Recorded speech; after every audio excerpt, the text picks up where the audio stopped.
ऐसी खबरों के साथ करते हैं। सबसे पहले सबसे बड़ी खबर दिल्ली से आपको बता दें, जहां लोकसभा चुनाव के लिए बीजेपी का महामंथन शुरू होने जा रहा है। दरअसल आज से राष्ट्रीय अधिवेशन की शुरुआत दिल्ली में होगी। 2 दिवसीय यह अधिवेशन रहेगा, जिसमें प्रधानमंत्री मोदी समेत बीजेपी के दिग्गज नेता मौजूद रहेंगे। आपको जानकारी दे दें कि बीजेपी के राष्ट्रीय अध्यक्ष जेपी नड्डा शुरुआत अपने संबोधन के साथ इस अधिवेशन की करने वाले हैं और पीएम मोदी के संबोधन के साथ इस अधिवेशन का समापन हो जाएगा। लेकिन काफी महत्वपूर्ण है, क्योंकि इस बार बीजेपी की तरफ से 400 पार का नारा दिया गया। अकेले बीजेपी ने 370 सीटें जीतने का लक्ष्य रखा है और एनडीए की मिलाकर 400 सीटें।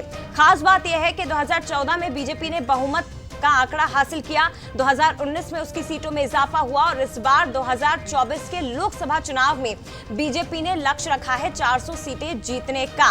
तो बता दें आपको, बीजेपी के अधिवेशन के 5 बड़े एजेंडा जिन पर मंथन होगा, जिसे सेट किया जाएगा।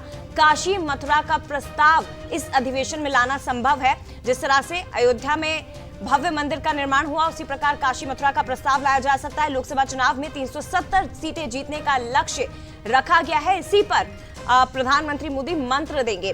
ज्ञान सूत्र यानी कि गरीब, युवा, किसान, महिलाओं पर भी प्रस्ताव लाया जाएगा। मौजूदा राजनीतिक माहौल और तात्कालिक मुद्दों पर भी प्रस्ताव आ सकता है। इसके अलावा अर्थव्यवस्था की स्थिति पर आधारित प्रस्ताव भी इस अधिवेशन में लाए जाएंगे। तो बहुत महत्वपूर्ण है।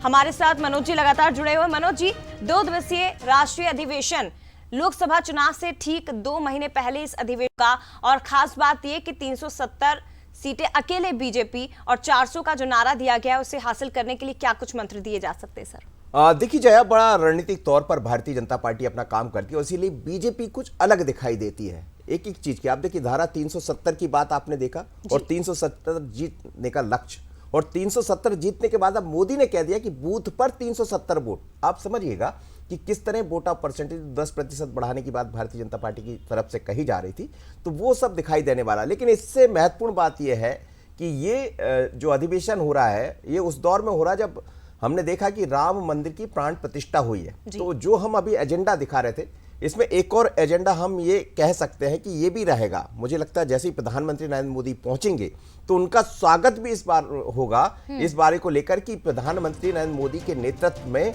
राम मंदिर की प्राण प्रतिष्ठा हुई है। और प्राण प्रतिष्ठा के बाद आपने देखा कि किस तरह देश का माहौल बदला है। तो बीजेपी मुख्य रूप से उसको, लेकिन अर्थव्यवस्था को लेकर भी, जो सबसे बड़ी अर्थव्यवस्था बनने वाली 5वीं अर्थव्यवस्था भारत बनने जा रहा है, जिसको लेकर लगातार सरकार की तरफ से प्रयास किए जा रहे हैं, या मोदी गारंटी की बात की जा रही।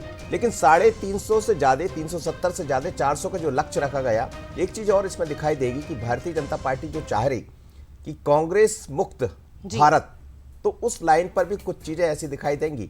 मैं ये नहीं कहता, जितना बीजेपी के बारे में समझता हूं, अधिवेशन में होता है। ये तस्वीरें आप देखिएगा, सीधी तस्वीरें इस वक्त दिखाई भी दे रही है।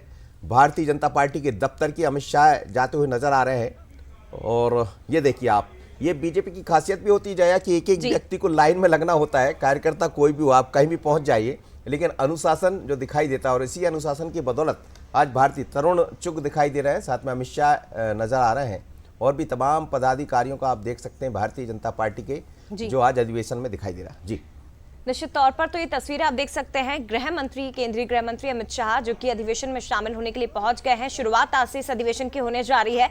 और आपको एक बार फिर से जानकारी दे दें, पहले दिन राष्ट्रीय अध्यक्ष का संबोधन होगा जेपी नड्डा, और उसके बाद पीएम मोदी भी कल इस अधिवेशन में संबोधित करने वाले हैं। मंत्र दिया जाएगा, रणनीति तैयार की जाएगी। लेकिन प्रदेश अध्यक्ष वी डी शर्मा, उन्होंने क्या कहा इस अधिवेशन को लेकर, क्योंकि मध्य प्रदेश के भी 1000 से ज्यादा नेता इस अधिवेशन में शामिल होने के लिए दिल्ली पहुंचे हुए हैं। प्रदेश अध्यक्ष ने क्या कुछ कहा, वो भी सुन लीजिए। राष्ट्रीय अधिवेशन राम मंदिर की प्राण प्रतिष्ठा के बाद और कई बड़े अभियानों के बाद राष्ट्रीय अधिवेशन दिल्ली के अंदर हो रहा है। इसलिए इन सारे मुद्दों पर भारत के दुनिया के सर्वाधिक लोकप्रिय नेता माननीय प्रधानमंत्री नरेंद्र मोदी जी की उपस्थिति में ये ऐतिहासिक अधिवेशन दिल्ली के अंदर होगा। राष्ट्रीय अधिवेशन राम मंदिर की प्राण प्रतिष्ठा के बाद और कई बड़े अभियानों के बाद राष्ट्रीय अधिवेशन दिल्ली के अंदर हो रहा है। इसलिए इन सारे मुद्दों पर भारत के दुनिया के सर्वाधिक लोकप्रिय नेता माननीय प्रधानमंत्री नरेंद्र मोदी जी की उपस्थिति में ये ऐतिहासिक अधिवेशन दिल्ली के अंदर होगा।